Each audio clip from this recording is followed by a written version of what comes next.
subtrair-nos ao poder e domínio.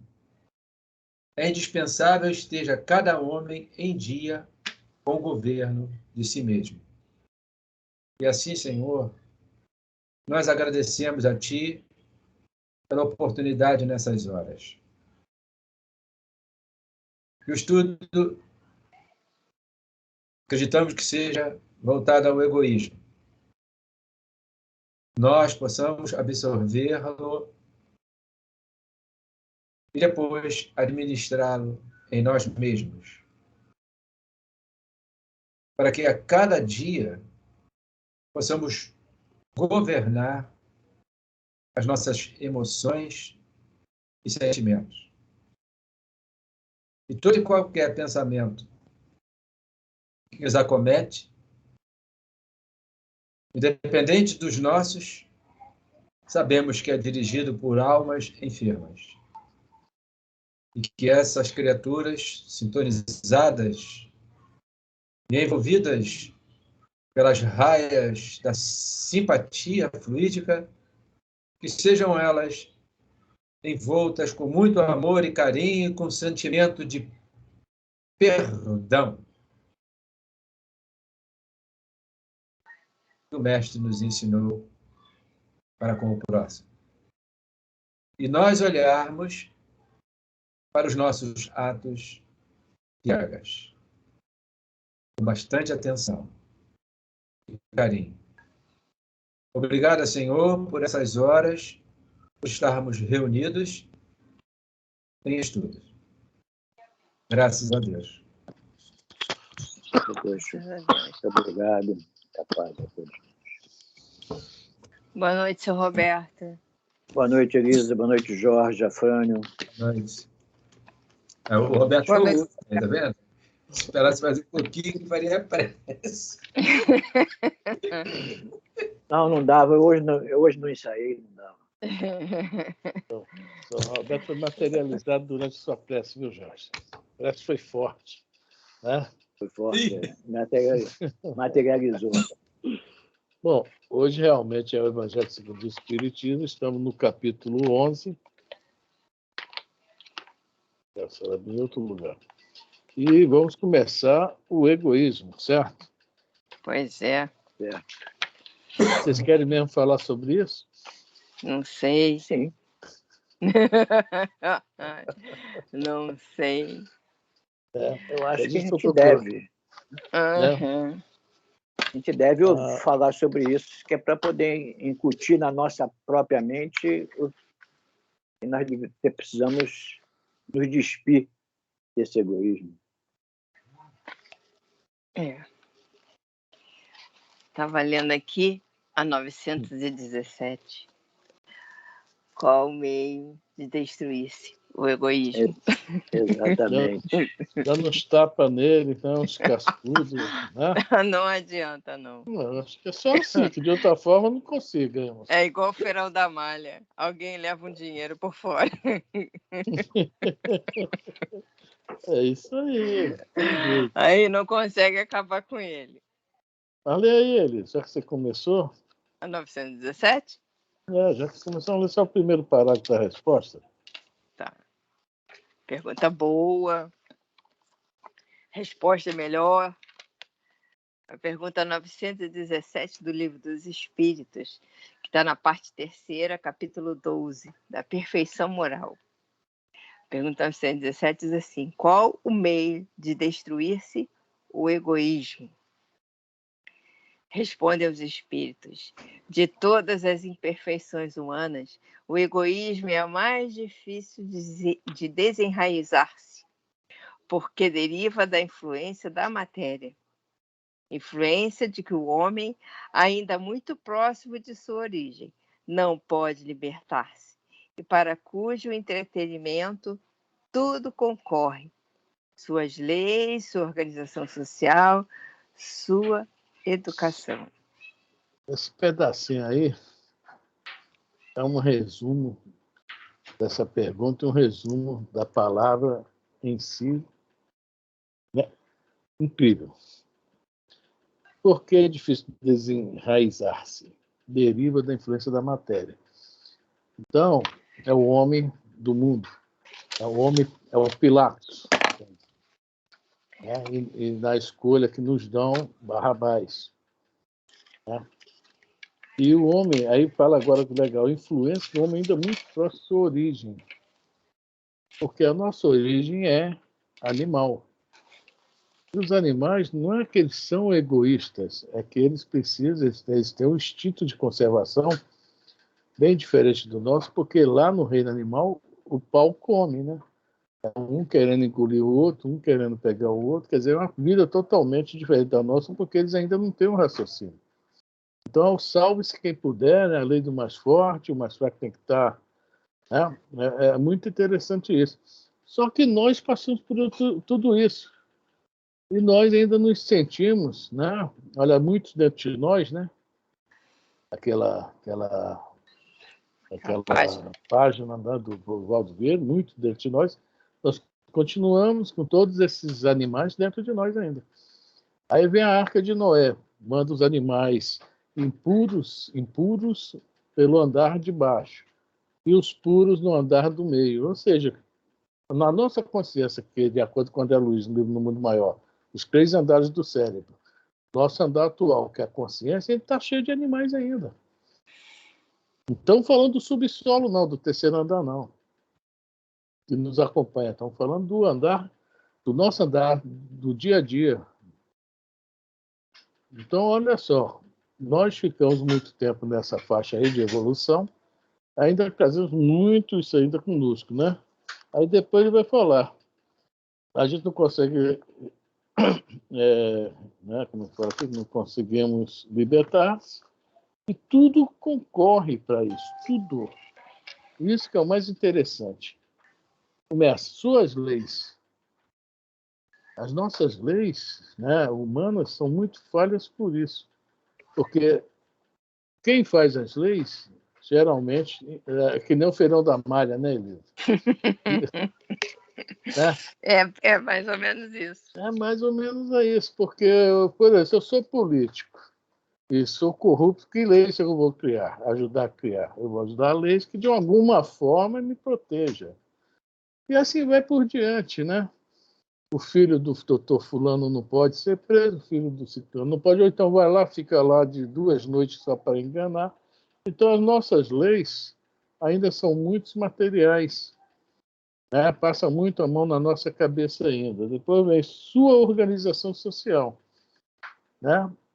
Nossos sistemas aí né? Vamos falar aí, é capitalismo, é como seja lá o que for. As nossas organizações sociais, os nossos sistemas são todos muito egoístas.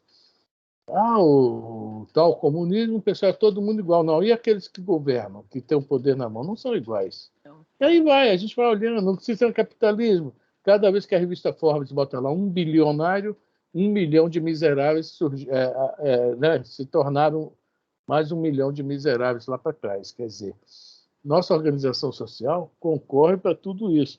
E a nossa educação, que é o pior. A gente falha muito nisso aí, na nossa educação. Aí já vem aquela pergunta 685, né, que fala sobre a velhice, né, e que uma educação, né, sobre a proteção, né, a nossa educação, infelizmente, deixa eu ver, 685. Como é a pergunta? Apenas só a pergunta para me ver aqui, se fala. Peraí, 685. Aqui. Boa noite. Boa noite, Cláudia. 685. Vamos ler aqui tudo. Eu passei da... Eu estou olhando 885, acredita? 685. Passei direto.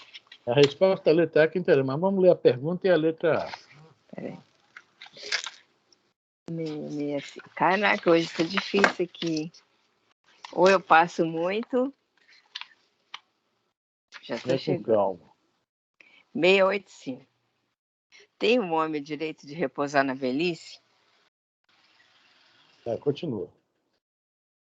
Lê a resposta? Pode ler a letra A também, Sim. Pergunta e a resposta. Sim, que a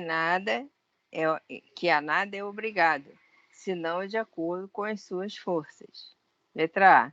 Então, o que há de fazer o velho que precisa trabalhar para viver e não pode? Não, a resposta. O forte deve trabalhar para o fraco. Não tendo este família, a sociedade deve fazer as vezes desta. É a lei de caridade. Então vamos voltar lá em nosso lar agora, tá? Campo de repouso. Lá não está falando de idade. Tem espíritos lá que não gostam de trabalhar, que é pior do que não poder. Talvez veja bem. Aqui está falando do que não pode trabalhar. A sociedade, olha a nossa responsabilidade, tem que fazer as vezes da família deste. E em nosso lar isso é demonstrado o seguinte: aqueles que não querem trabalhar, lógico que não tem muitas regalias, mas né, o necessário eles têm. É a lei de caridade. Então, a nossa sociedade, a nossa organização social, as nossas leis, não é isso? Tudo isso concorre para o egoísmo. Tem que haver uma reeducação nossa para consertar tudo esses pontos que nós, né, estamos falhando. Quando nós vemos uma pessoa ali na rua, um pendente, nós estamos falhando. Há algum ponto, mas não é só nós, eu, a Frânio, tal, o Jorge, a Elisa, não, o seu Roberto, não. Nós, a sociedade, estamos falhando. Não, é egoísmo da sociedade. É o que nós falamos ainda há pouco, né? Quando aparece um bilionário na Forbes, é que 1 milhão de miseráveis surgiram. É por aí, tá? Mas eu não concordo com você, não. A questão da sociedade é uma questão de político mesmo, porque os impostos são pagos. São pagos para essas pessoas terem pelo menos uma casa onde tomar banho, onde se limpar, onde comer. Porque o segundo maior imposto do mundo é para ser usado. Eu nunca vi isso na minha vida. Olha que eu tenho 59 anos. Eu nunca vi isso. Tá? Entra mulher não pode falar a idade, não, viu? Não, estou chegando a 60, não cheguei ainda não. Mas entra político, sai político, entra bonitinho, sai bonitinho, mas é sempre a mesma história, entendeu? Ninguém faz nada por ninguém, porque são aqueles dispensáveis da sociedade, entendeu? Porque é a educação da gente, a nossa educação, que de repente eu falo aqui, né, e de repente você é político e vou entrar lá no rol deles. É muito complicado isso, Conselho. É a nossa educação, é aquilo do berço, né?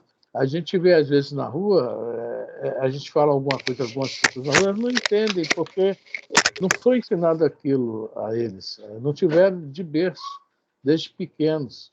Né? A pergunta aqui, ó, sobre essa questão aqui, lá no meio desse... Você está indo com a 685 aí na mão ou não? Ou já passou? Beleza? Está sem som.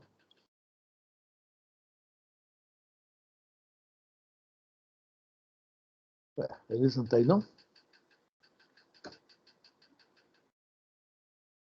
Deve ter saído no instantinho.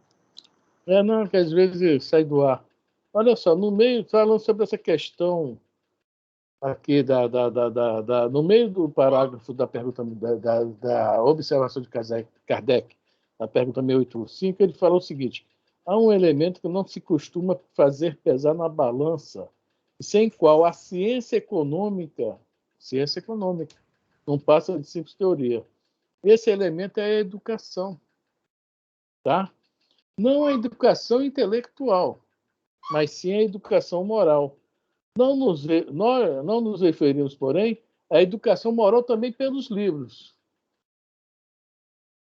tá? E sim a educação moral que consiste na arte de formar os caracteres, a quem incute hábitos, porquanto a educação é o conjunto de hábitos adquiridos. Isso é o Kardec falando aqui. Por quê? Se nós, desde a sociedade, muda seus hábitos, todos nós, desde que reencarnamos, desde nós, vai ser nos ensinado a respeitar, tá, os impostos, a respeitar para onde deve ser dirigido o dinheiro, tudo isso assim, né, a respeitar o próximo, a ajudar né? O que acontece? Nós vamos adquirir esse hábito e isso vai formar o nosso caráter. É isso que nos falta. E desde pequeno, muitos poucos passam esses hábitos em família. Que, infelizmente, o Zé Roberto não está aí, porque o Zé Roberto trabalha num meio parecido com o meu. Tá? Lá onde nós trabalhamos, o pessoal não sabe nem o que é educação moral, você não passa nada. Não é culpa deles, não. Eu vejo aqueles garotos indo para a escola com um livrinho debaixo do braço para namorar, eles não estão preocupados em, né? Muito mal fazer um primeiro grau que mudou de nome, ensino básico, acho, agora, né? É isso, entendeu? Não há essa preocupação que nós... E esse rapaz, essa moça que está lá nesse colégio, preocupado em namorar e terminar o ensino básico, eles vão ser políticos também. E aí? Como é que eles vão passar algo que eles não têm? O problema todo é esse. Tem que haver essa mudança em toda a sociedade em relação à educação, principalmente a moral. Aí vai consertar os políticos. Bom, né? Nós também vamos nos consertar. Essa é a grande realidade. Sacou, Consuelo? Afrânio, é como está aqui no primeiro parágrafo do Evangelho, na parte do egoísmo. O egoísmo, chaga da humanidade. Doença crônica, entendeu? Sequelada mesmo. Né? Continua, vamos ler. Capítulo, item então, 11, vamos começar. Evangelho segundo o Espiritismo, capítulo 11, amar o próximo como a si mesmo. Nós estamos no item 11, por acaso, capítulo 11, item 11, que fala do egoísmo. O egoísmo, chaga da humanidade, tem que desaparecer da Terra, a cujo progresso moral obsta. Ao Espiritismo está reservada a tarefa de fazê-la ascender na hierarquia dos mundos. Então, ao Espírita, olha a responsabilidade nossa. Se ao Espiritismo está reservada essa tarefa, e quem vai fazer essa tarefa? São os espíritas. Aonde? Só no falar? Né? Nós também temos que modificar, conforme fala lá na pergunta 685, os nossos hábitos. Que a gente não nota. Mas cada um, quando a questão do autoconhecimento, muita coisa nossa está errada também. Mesmo alguns espíritos que a gente, poxa, esse cara já está na... Mas tem alguma coisinha que ainda, né, infelizmente, nós ainda temos. E para modificar, né, nos modificar primeiro e depois ajudar a modificar os outros, é um trabalho árduo. E é a responsabilidade de quem, né, como disse Jesus, né, cego guiando cego, cai os dois no buraco. Ou seja, nós temos que utilizar da nossa luz, por menor que seja. Nós temos que utilizá-la. Vamos lá? O egoísmo é, pois, o alvo para o qual todos os verdadeiros crentes devem apontar suas armas, dirigir suas forças, sua coragem. Digo, coragem, porque dela muito mais necessita cada um para vencer-se a si mesmo do que para vencer os outros. Olha só. No livro A Gênese, Kardec fala como vai acontecer no capítulo 18 a transformação do planeta, né, de provas e expiações para regeneração. E ele dá o exemplo de um quartel que tem tem 100 soldados. É a maior bagunça. Aí, de repente, escolhe-se os piores e tira, substitui 10 piores e bota 10 melhores. E vai fazendo isso várias vezes, até o quê? Que todos fiquem bons. E não é preciso substituir todos, não. Substituindo uma pequena parcela, já vai melhorar o restante. Tá? Então, é a mesma coisa no Espiritismo. Nós temos essa função. Mas o pior é isso que está falando aqui, é vencer-se a si mesmo, porque a guerra começa em nós. Nós não vamos mudar ninguém. Nós temos primeiro nos modificar. Que o nosso exemplo o nosso modo de agir, né? de nossas ideias, aí sim, essas poderão atingir os outros e ajudá-los. Tá? Não é questão da gente querer ser melhor que ninguém, ensinar ninguém. É nós fazer esse trabalho primeiro dentro de nós para poder exteriorizar algo de bom. Fazer uma faxina mesmo. Isso serve, isso não serve. Quem quiser falar? Eu gostaria, para poder enriquecer o que está comentando, lá na Instrução dos Espíritos, no Evangelho mesmo, o dever, ele diz que é a obrigação moral da criatura para consigo mesmo. E primeiro, e em seguida para com os outros. O dever moral que a gente tanto propaga, fala, você acabou de citar, mas a parte prática nossa fica a desejar ainda enormemente, né? Capítulo 17, não é isso? Nos 17, Sede Perfeitos. Sede Perfeitos. Né? Então, nós nos deparamos, né, nas mais ínfimas particularidades, como nos atos mais elevados.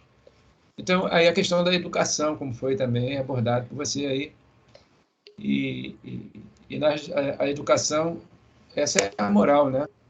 Essa que fará a diferença nossa nesses momentos. Você mencionou lá o livro Obras Póstumas, mas era, se não me engano, não sei se é 363 ou 373, Regeneração da Humanidade, não é isso? Não, a Gênese. Foi na Gênese, né? Tá. Mas lá na Obras Póstumas tem a Regeneração da Humanidade, é a substituição, né? Que vem já ocorrendo gradativamente. Sendo que a gente tem observado que tem muitos espíritos ainda muito rebeldes no nosso convívio, mesmo com essa substituição. Mas é necessário, porque o umbral está sendo limpo, né? Essa garotada aí, novinha aí, que vem, você vê pelas suas características, pelo perfil, pelo caráter, vestimenta, né? O corte de cabelos, os piercings, sei lá se o nome é esse, piercing, sei lá, essas coisas aí, a tatuagem. Porque na minha época, quem tatuava era quem vivia em presídio, né? Preso. Hoje você vê homens públicos, jogadores de futebol, né? Homem público. Você vê, entre outros, os camaradas tatuados da cabeça aos pés. Né? Enfim, é isso que a gente está... Só isso a gente está comentando. Eu não quero focar o particular de ninguém, eu estou só citando no genérico. Porque o meu telhado também é de vidro, né? Enfim, se a gente não apontar nossas armas, como ele coloca, que é vontade mesmo, a nossa vontade é pequena, é pouca, né? Nós não somos severos conosco mesmo, nós somos severos com o outro. Os lábios, né? Só isso para... Não, beleza. Eu achei aqui, até na Gênesis, onde está, a Geração Nova, o nome do item, capítulo 18 e 31. Né? E está falando sobre isso aqui, né? Sobre isso, dessa mudança de substituição, né? Eu não vou ler, não, senão vai... Né? Mas está aqui. São dois parágrafos. Cabe um comentário rapidinho, Fran. Porque se não houver... Eu não sei se é aí mesmo ou se é na outra, mas eu acho que é aí. Se a substituição não ocorrer, essa geração nova que chega, que a reencarnação é o esquecimento do passado, vai se miscuindo e vai perdurar mais ainda, vai levar mais tempo. Então, necessariamente, a Terra alinhou-se. Olha só, nós não vamos ter mais calor rigoroso, não. Você vê, o doutor Bezerra de Menezes, em 2012, ele disse, falta pouco para entrar no alinhamento. Então, a gente está com o gestor Alcione, e tem outros planos órbitas, eu digo, sistemas solares, que estão mais acima, e a Terra alinhou-se, é o último sistema. Então, o pessoal desse sistema vem para cá, o calor não vai ser tão intenso. A tendência é minimizar as coisas gradativamente. Quem disse foi o Bezerra de Menezes? Eu tenho nos meus arquivos aqui, mas para achar isso, essa mensagem, ela é grande a beça. Eu lembro de uma palestra espiritualista que eu vi, né, que falava, né, sobre isso aí, mas esse alinhamento é um pouco complicado, porque você falou em várias constelações e tal. Digamos que todos aqueles que vários planetas não estavam muito bem, né? Veio parar onde? Aqui. Veio para cá. Não é só negócio de capela, não. Nós estamos quando chamam a nossa parte da galáxia, se chama braço de Órion, tá? É um braço bem distante do centro. E é tudo que veio né? Nós estamos na pontinha dele. Veio de baixo, veio para cima, para a ponta do braço. Tá? Aqui, realmente, nós temos que nos modificar, porque a nossa situação não é boa. Por isso que aquela página do Valdo Vieira fala que nós já fomos expulsos do planeta de regeneração. Expulso. Eu lembrei disso também. Agora. Você aí... E o doutor Bezerra está confirmando seu isso. Pensamento. Está confirmando isso, mas é uma... Bom, o primeiro passo é isso aí, o egoísmo, né? Que é a pior chaga. A Elise tanto falou aí, chaga. Ela deu mesmo a definição de chaga. É algo que já está mesmo... Está à mostra mesmo, não tem mais como, né? É uma doença com sequelas, que eu acho. Isso, e a amostra, não tem mais como esconder. Porque a sequela é uma amostra de uma doença. Isso. Né? E vamos falar agora sobre Lázaro, quando Jesus ressuscita Lázaro, entre aspas, né? O que é que fala? Lázaro estava, né, com chagas purulentas que fediam. Desculpe a analogia, o egoísmo hoje. Né? Nós temos que realmente extirpá-lo, né? Curá-lo. E começa em nós. Né? Desculpe o modo de falar, tá? Vai, Elisa. Mais alguém quer falar alguma coisa? Colocar alguma coisa? Podemos seguir? Então vamos lá. Que cada um, portanto, empregue todos os esforços a combatê-lo em si, certo de que esse monstro devorador de todas as inteligências, esse filho do orgulho, é o causador de todas as misérias do mundo terreno. É a negação da caridade e, por conseguinte, o maior obstáculo à felicidade dos homens. É a negação da caridade. Realmente é uma definição melhor que existe para o egoísmo. Né? A caridade não é a lei do amor em pleno funcionamento? É a aplicação da lei do amor, a caridade. A caridade se apresenta de diversas formas, tá? Mas aquela que nós achamos que é pequenininha, às vezes vai fazer um efeito tremendo no outro, né? Então, o egoísmo trava isso. Nós nos perdemos nisso aí. Vamos lá? Alguém quer comentar alguma coisa?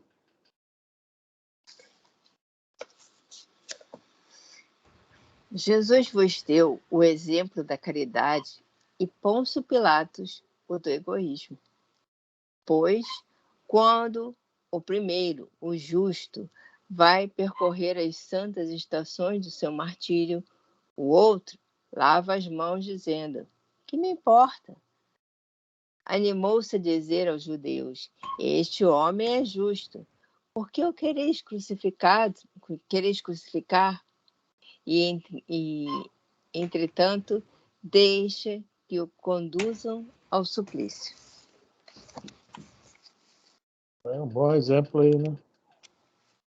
Para nós. Vem de conta. Aí a gente pensa, né? Quantas vezes eu fui Pôncio Pilatos na minha vida? Jesus ainda não fui, não. Mas Pôncio Pilatos, né? Infelizmente, né? Meio de encontro mesmo. Alguém quer falar alguma coisa? Seu Roberto, Prima, Cláudia, Consuelo, todo mundo calado? Fala já. Então vamos nós, ninguém fala, vamos nós. Eu estou lembrando aqui dos 50 anos. 50 anos depois, lá o Emmanuel foi até que sugeriu a ideia. Poxa, o homem é justo. Ele não tem nada que prove contra. E a ideia partiu do Emmanuel. Não tem um prisioneiro aí para a gente substituir, trocar. Aí apareceu o Barba. Tá? Aí vai de encontro. Aí vai de encontro que a Consuelo acabou de comentar aí, essas questões, né, que ela está citando, ela está coberta de razão. Mas só que, infelizmente, a gente deixa muito a desejar, né? Aí o Pilatos estava pensando que na sua projeção lá em Roma, que era o imposto, que era o problema a casa. Olha como está trabalhando bem. É a questão do egoísmo. É por isso que nós estamos atrelados aqui até hoje. Então, aí entra a questão da educação. O que o Pilatos recebeu a vida inteira dele, não foi essa a educação? Não foi isso que foi ensinado a ele? Esse que é o grande problema da humanidade, entre a qual nós estamos inseridos. É nos ensinado isso. A competição, né? O pisar mesmo no outro. Tá? Infelizmente, é ensinado isso para a gente desde novo. Hoje nós estamos aqui com o livro espírita, com a doutrina na mão, aprendendo. Aí a gente já começa a olhar isso com outros olhos. E o que é pior, né? Jesus é bem claro, não critique, não julgue, a gente mete o malho também quando vê que que já não faz mais aquilo e que o outro está errado. Mas nós passamos por isso aí também. Nós já fomos muitas vezes Pilatos, muitas vezes Barrabás e muitas vezes o povo que escolheu. A maioria das vezes o povo que escolheu. Fala. Mas eu acho... Deixa eu comentar. Nos domínios... Não, pode falar, Jorge, pode falar. É rapidinho. Nos domínios da mediunidade, é rápido, vai ser rápido. Tem um capítulo, acho que é o 13, sonambulismo, mediunidade torturada, sonambulismo torturado, uma coisa assim. No mesmo livro que eu acabei de citar, 50 anos depois, ele estava, acho que era no Lago de Genezaré, eu não me sei qual era o local, o Manuel estava meditando. E o Aulus, aqui tem um instrutor, nesse capítulo 13, tem um instrutor, a dona Eugênia, ou Celina, uma médium sonâmbula, ímpar, perfeita. A onda vibratória dela, ele fala o comprimento da onda. Então, em 1 metro, a gente tem... Um metro tem... Sei lá, eu não entendo disso, né? Tem cada centímetro. Em 1 centímetro tem 10 milímetros. Então, dependendo do comprimento da onda, não é isso? Dependendo do comprimento da onda, isso cada um de nós vai receber e estabelecer contato com o benfeitor amigo. Então, ela era menos de milímetros, de 10 milímetros. Ondas curtas. Bem rápidas. Casava com o mentor espiritual. E o Emmanuel, eu estou citando isso, o Emmanuel, nesse instante lá, ele recebeu o pensamento de Jesus. Ele é como se ele tivesse visto. É como um médio vidente, ele não viu Jesus, mas aquilo que o Jesus disse a ele. A sua atitude, eu não sei se é mais ou menos assim, a sua atitude de hoje ou de ontem, não sei, lhe levará a séculos de dor e sofrimento. Né? Com relação à atitude Elisa sabe, Elisa gosta. O que é séculos de sombra? Viu? É. O minuto de glória. Minuto de glória ou séculos de sombra. Elisa gosta disso, viu? Testemunho, cara. Testemunho dela, tá? Esses séculos de sombra estão se arrastando atrás de mim. Mas é isso aí mesmo. Hoje você falou da Celina, né? E quando vem o Zé Maria, quem que recebe o Zé Maria? O André Luiz não gostou, não, né? O André Luiz gosta de palpite em tudo. Quem é essa mulher que é pura, perfeita, vai receber o bicho danado aí, o Zé Maria? Oh, meu Deus do céu. Só de falar do Zé Maria, eu até me arrepio com medo. É isso aí. Vamos lá? Alguém quer comentar alguma coisa? Sr. Roberto, Lourdinha, Cláudia, Consuelo? Consuelo, o que você ia falar? Pensando sobre isso, sobre esse século de sombras,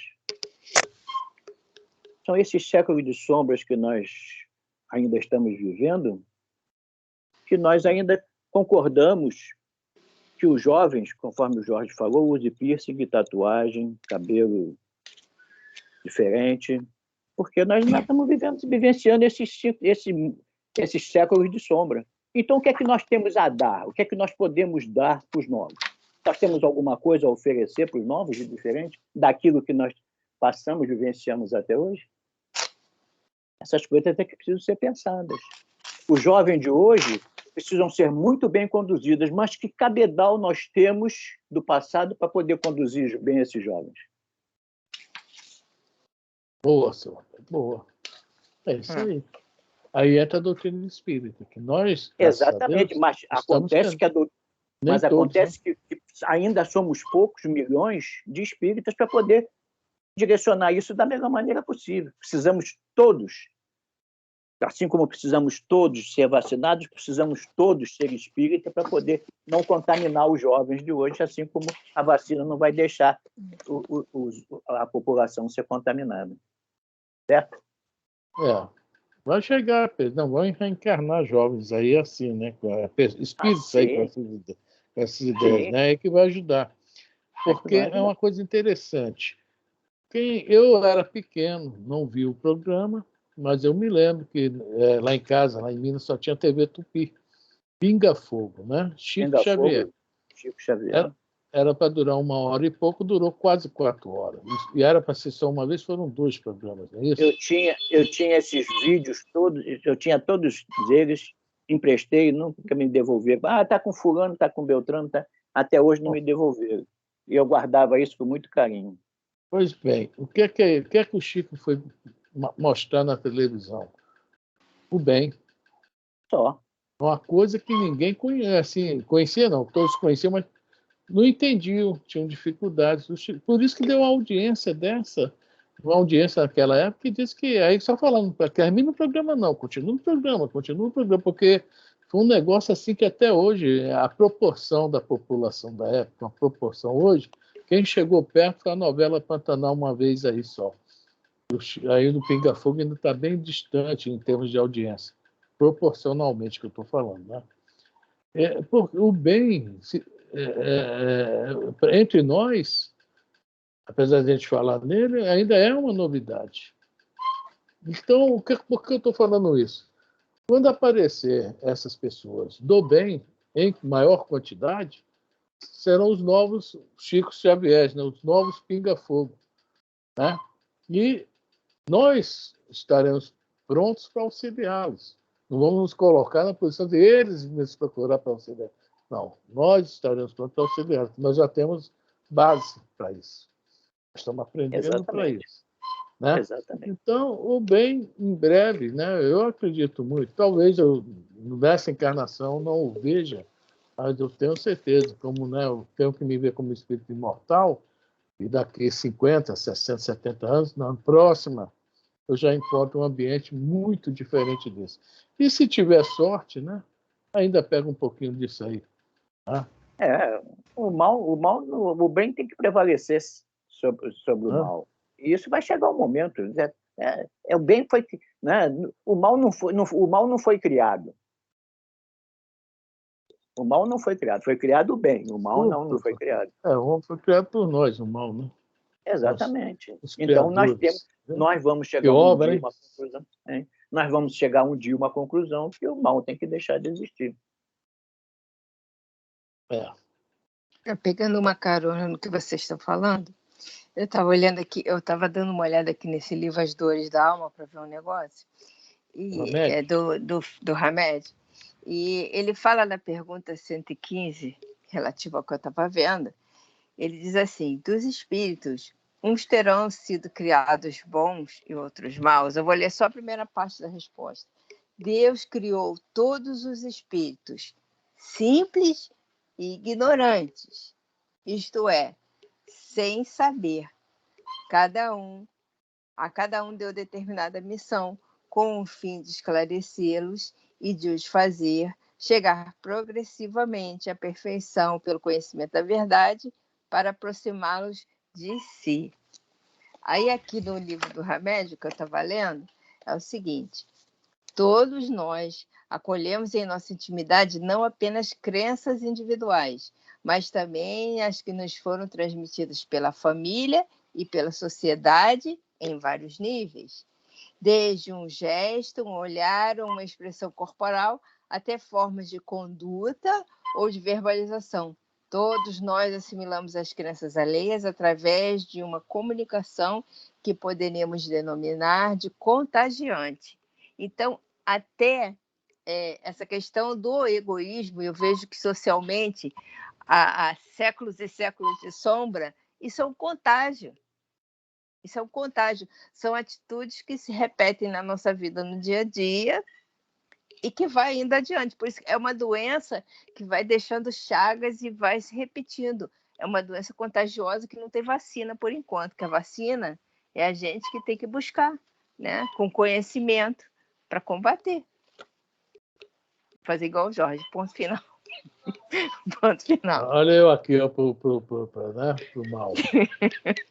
Não, se nós fomos criados simples e ignorantes, nós não éramos assim, nós ficamos assim, né?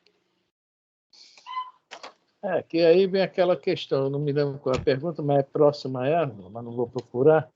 Se todos os espíritos cresceram, né? Se é obrigado a ir para o mal ou não.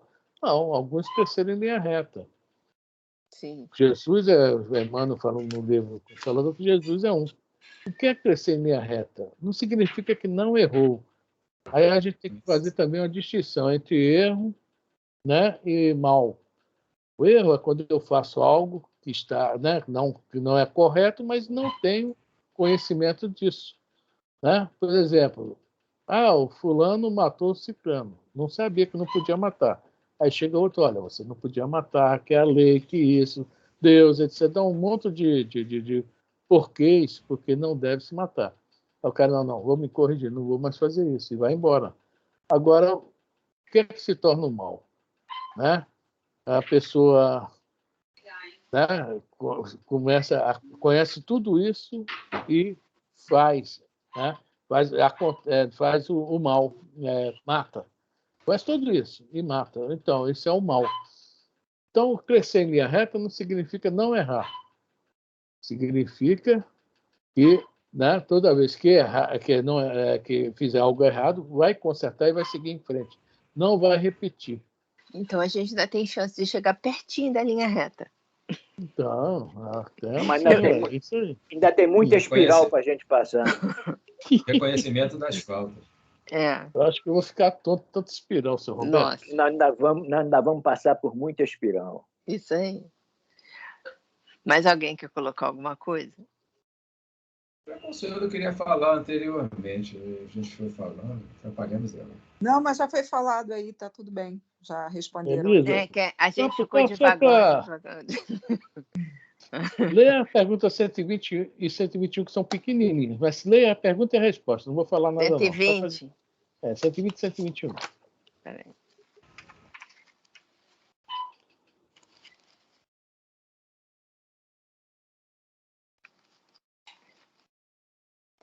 Tem dia que eu abro de primeira, hoje não está rolando. 140, 120.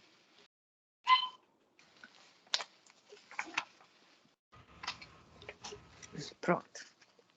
120 é pequenininha. Todos os espíritos passam pela fieira do mal para chegar ao bem? Aí respondem os espíritos. Pela fieira do mal, não. Pela fieira da ignorância. É bem diferente. Nós falamos agora. Errou por ignorância. Você tem um atenuante.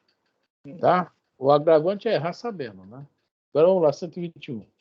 121. Porque alguns espíritos seguiram o caminho do bem e outros o caminho do mal. Opa, essa é boa. Não tem eles o livre-arbítrio? Deus não os criou maus, criou-os simples e ignorantes, de novo, né? Isto é, tendo tanta aptidão para o bem quanto para o mal. Os que são maus, assim se tornaram por vontade própria. Então, os que são egoístas também se tornaram egoístas por vontade própria. Como não é nós. Ser mal, ser egoísta, não é contra a lei de caridade? Sim, totalmente contra a lei de caridade. Tá? É isso aí. Tá? Nós, quando nos tornamos maus, é porque queremos. Nós estamos utilizando o nosso livre-arbítrio com conhecimento de causa. Sim. Não somos ignorantes. É diferente, né? É uma questão muito legal. Nós somos egoístas porque gostamos de ser. Mas, como diz os espíritos, né? Se compraz no egoísmo. Isso. Essa palavra. Se compraz. Eu encho a boca quando eu penso nisso. Parece, sabe o quê? Que o egoísmo é um leitão a pururuca, entendeu? Se por aí, compraz. pizza de 4 queijos, né? Por aí. Lasanha de 4 queijos, pizza de sardinha. Bom, vamos ler, né? Essa mensagem é do nosso amigo, vamos lá. É esse antagonismo entre a caridade e o egoísmo, né? Que ele estava falando, a invasão do coração humano por essa lepra que se deve atribuir o fato de não haver ainda o cristianismo desempenhado por completo a sua missão. Eu estou gostando.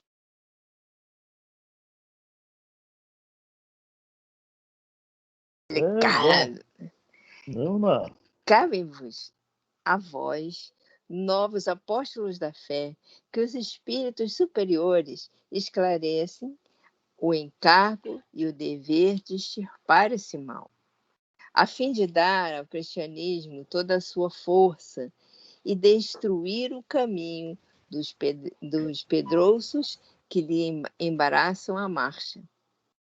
Expulsai da terra o egoísmo, para que ela possa subir na escala dos mundos, porquanto já é tempo de a humanidade envergar sua veste viril, para o que cumpre, que primeiramente os pilais dos vossos corações.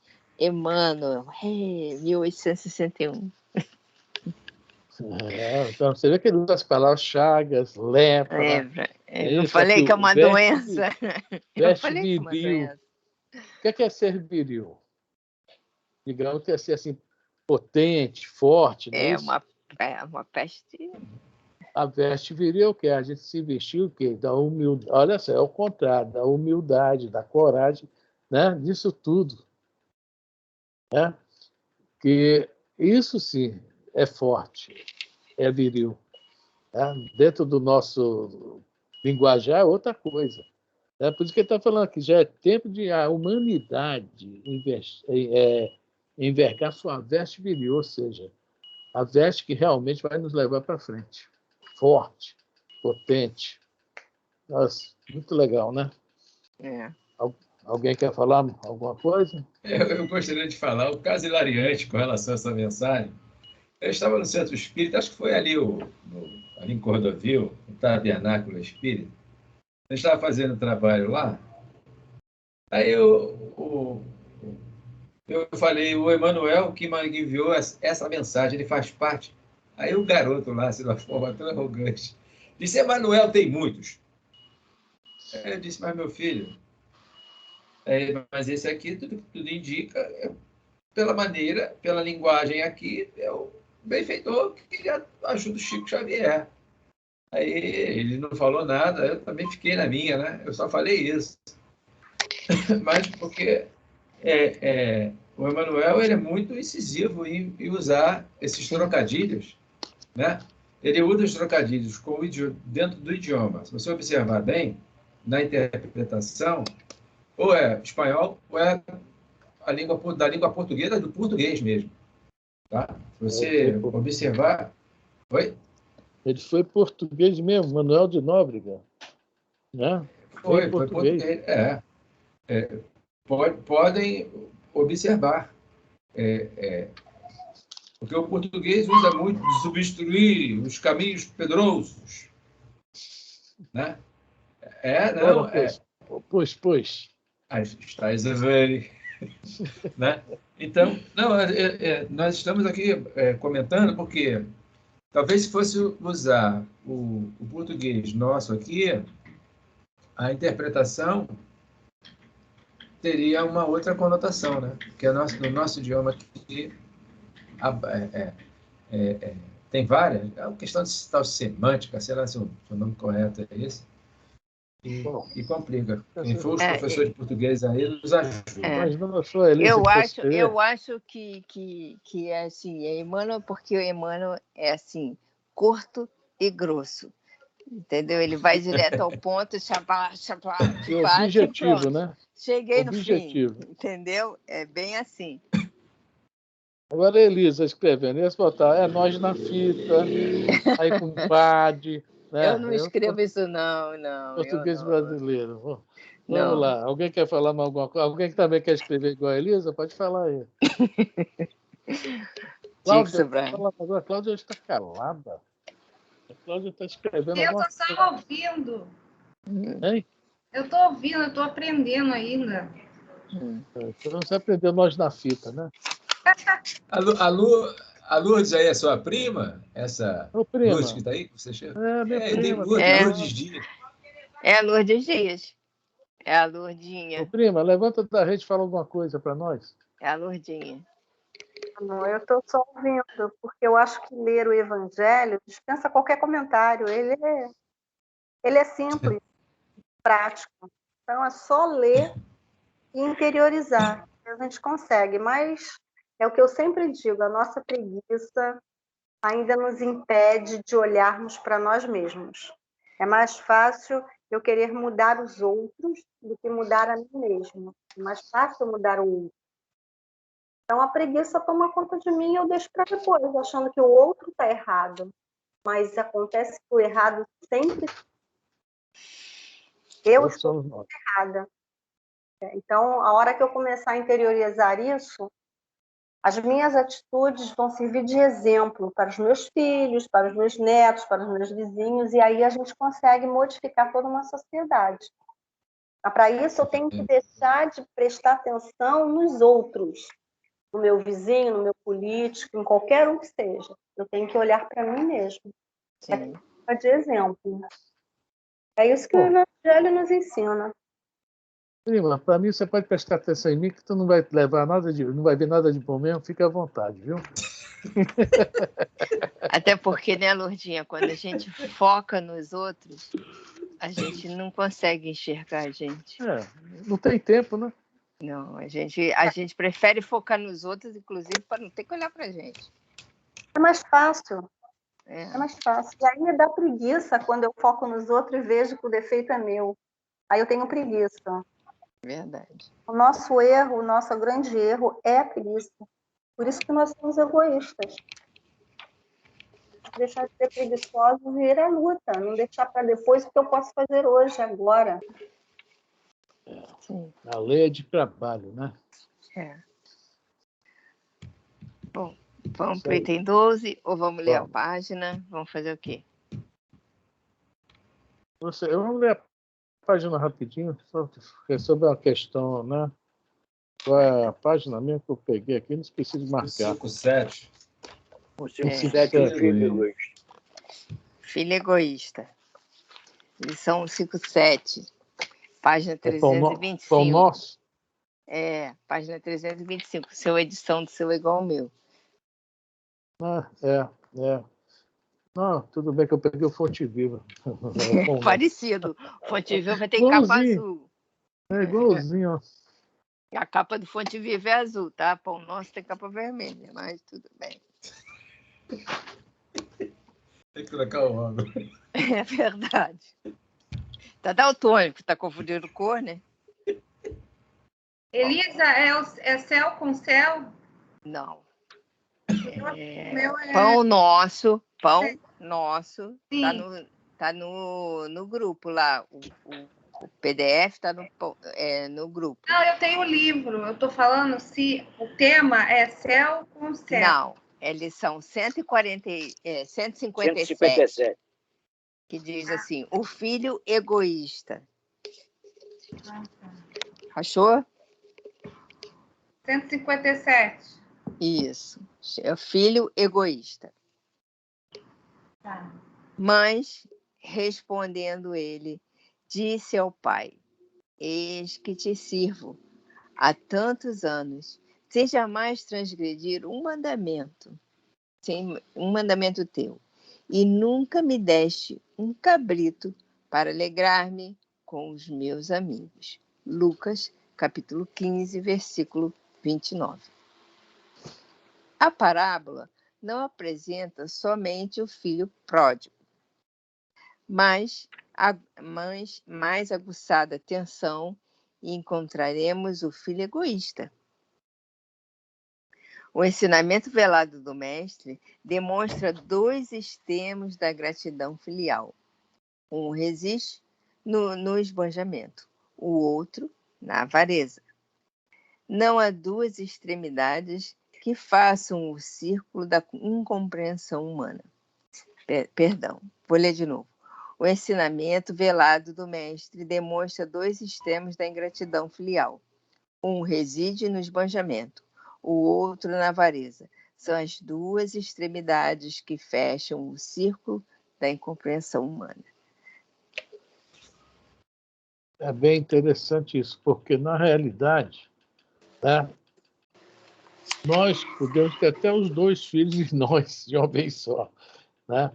O esbanjamento. Né? O esbanjar é o desrespeito total às leis divinas. Tá? E a avareza o que é? Nós achamos que estamos corretos nos nossos pontos de vista e, a partir de então, né, ninguém mais tem razão e começa, né, as nossas cobranças até a Deus, né? Que é o que vai acontecer isso aí, até a Deus.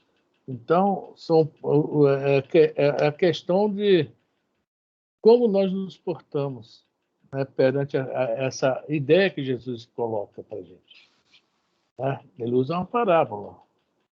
Como nós sabemos, é uma história. E do simbolismo que essa história nos traz, da avareza, do esbanjamento, e a avareza não é somente a questão da avareza material, aí é moral, é muito mais forte.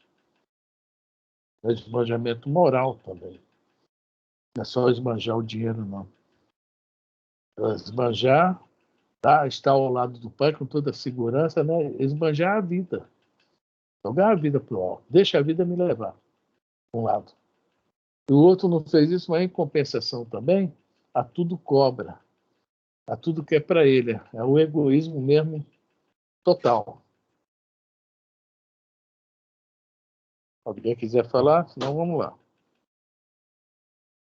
De maneira geral, os crentes apenas enxergaram um filho que abandonou o lar paterno, a fim de viver nas estroinices do escândalo, tornando-se credor de todas as punições. E raros aprendizes conseguiram fixar o pensamento na conduta condenável do irmão, que permanecia sob o teto familiar, não menos passível de repreensão. Por que essa dificuldade de reparar isso, notar isso aí? Olha só, a dificuldade é porque, né, nós estamos nos vendo. Então, nós estamos corretos, nós estamos certos. E aquele também está certo. O errado é o outro, sempre o outro. Qualquer ocasião, o errado é sempre o outro. Aí começa. Vamos lá. Observando a generosidade paterna, os sentimentos inferiores que o animam sobem à tona e ei-lo na demonstração de sovinice.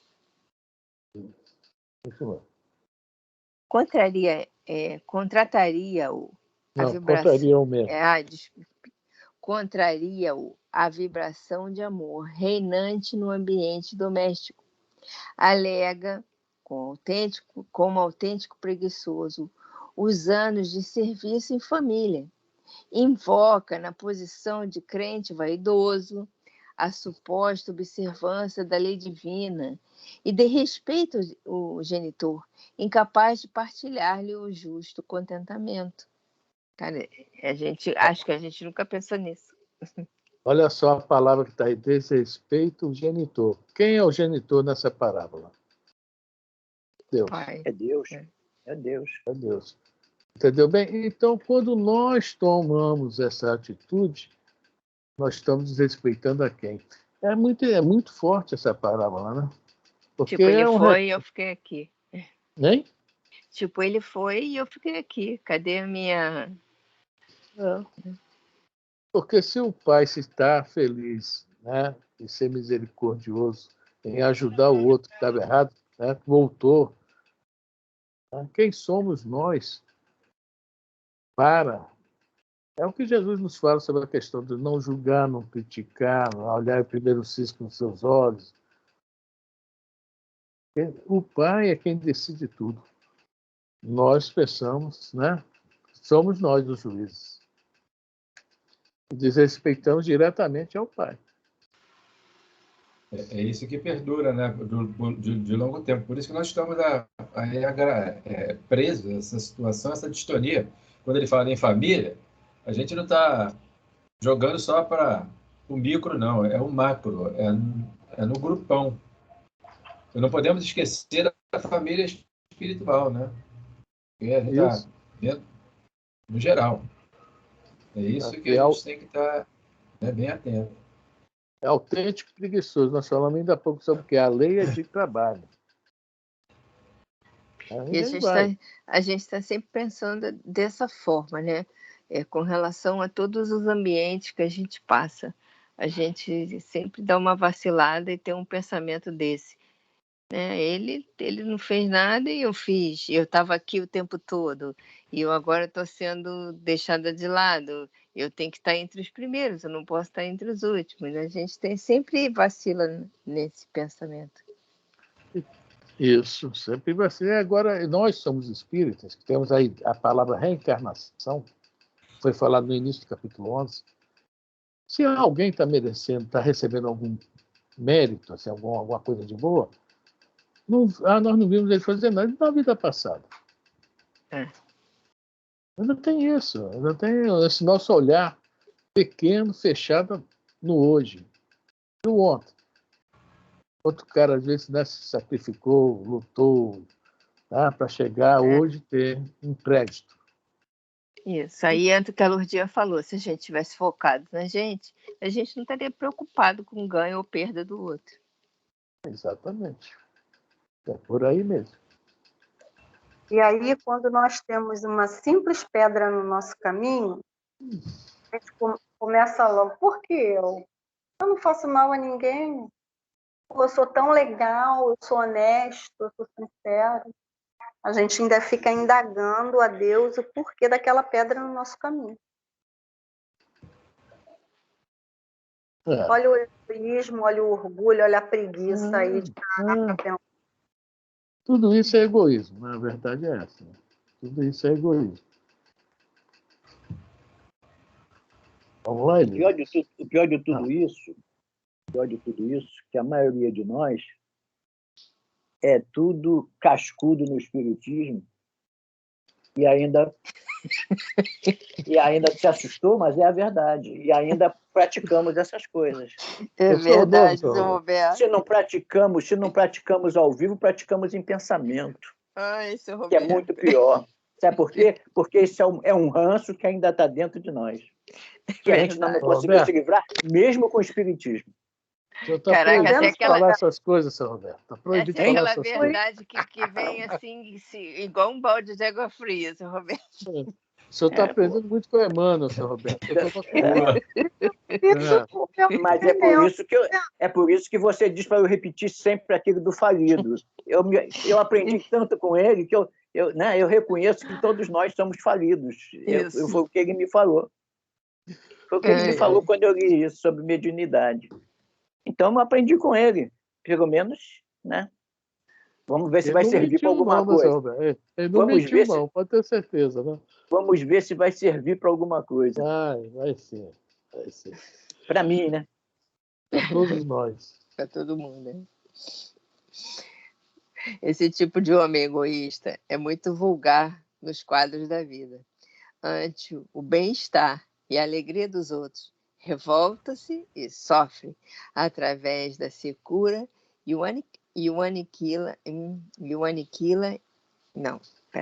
através da secura que o aniquila e do ciúme que o envenena. Então, esse tipo de homem egoísta é muito vulgar nos quadros da vida. Ante o bem-estar e a alegria dos outros, revolta-se e sofre através da secura que o aniquila e do ciúme que o envenena. Nossa, outro balde de água gelada. Posso falar uma coisinha? Como são feitas as nossas propagandas na televisão? Né? É aquele carro mais bonito que estaciona sozinho, é aquele avião, é aquele iate, é aquela mulher linda tomando uma cerveja. Né? Que chega no bar, não vê nada daquilo. Tudo propaganda mentirosa. Então, desculpa a brincadeira, gente. Então, o que é que faz? A mídia, o marketing, se aproveita disso, da nossa inveja, do nosso ciúme, faz as propagandas, mesmo para nos atiçar. Então, para mexer conosco, nosso cara até eu também quero, eu também posso ter. Ele não é melhor do que eu, não é isso que está falando aqui? Então, né, esse homem, o egoísta, é muito vulgar nos quadros da vida. E a mídia se aproveita disso. Aquela do povo marcado, povo feliz, deita e rola. Vamos lá? Vai acabar que já passou da hora. Lendo a parábola com atenção, ignoramos qual dos filhos é o mais infortunado, se o pródigo, se o egoísta, mas entrevemo-nos a crer na mesma infelicidade do segundo, porque o primeiro já possuía a bênção do remorso em seu favor. O primeiro já se sentia, já sabia que ele estava errado, já fez uma lição de autoconhecimento, né? Já me reconheço como totalmente errado. O segundo não, achava que ele ainda estava certo. Aquela velha pergunta, né? Qual modo mais prático, eficaz de se melhorar ainda nesta vida e resistir à tentação do mal? Não, conhece-se a ti mesmo. É isso aí? É. O primeiro já tinha essa benção, o segundo achava sempre que o certo era o que ele estava fazendo. dono da razão. É. Bom, gente, né? Graças a Deus, né? Mais uma aulinha. Vamos ter aula somente na quarta agora, né? Depois só na outra segunda, né? Sim. Já vamos começar a falar, tá? Quarta-feira, Livro dos Espíritos. Depois vamos pular a sexta, porque é véspera de Natal. Né? Aí voltamos segunda, novamente quarta, e pulamos a outra sexta também. E muita gente vai para queima de fogos lá vou. na. Vou trazer uma caixinha para você.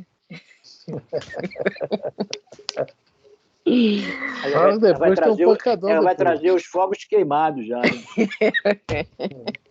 Dentro da caixinha tem que ser, né? Como é que eu vou trazer o fogo Não pegando espera, fogo? não espera grandes coisas, não.